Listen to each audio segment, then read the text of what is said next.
question here is about why would Allah put us into difficulty if He is so merciful? And in order to answer that, I can give you a few examples, because with these examples, we will be able to relate it to our own lives. Number one, how many of us have been far from Allah? Very far from Allah. And suddenly we lose a job. And we have so much to pay in terms of installments, maybe for something we have purchased, or maybe we have some commitments, rentals, etc.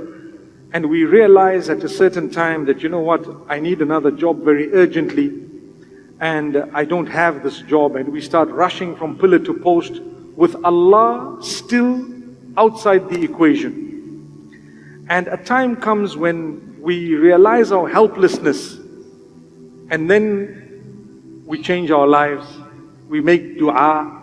For the first time in our lives, we actually say, "Oh Allah."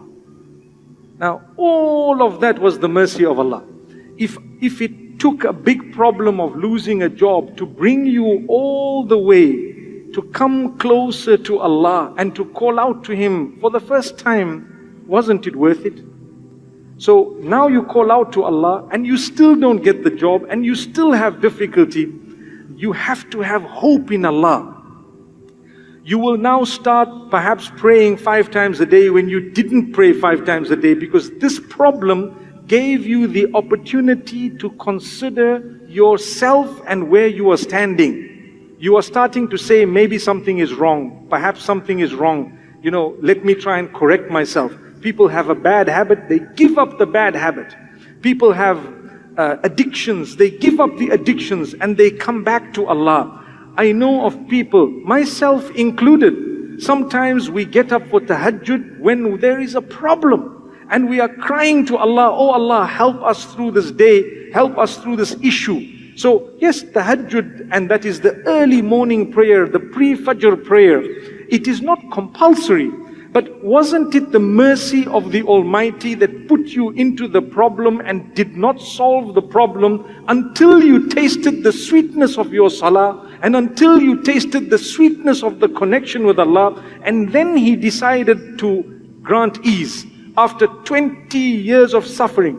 I know of a couple who didn't have children for 14 years, and they cried, and sometimes they went through so much of difficulty. Before I carry on with the story, may Allah bless all those who don't have children with children. Say Ameen. So the 14 years later, they were blessed with a child. And I'm thinking to myself, look at how close they became to Allah, because they realized IVF didn't help, this doctor didn't help, the specialist didn't help, nothing helped.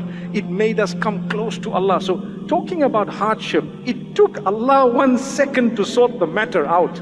But in the process, He gave you the opportunity to come so close to Him that had it not been for that problem, perhaps you would not have come close. So that is the mercy of Allah. Barakallah.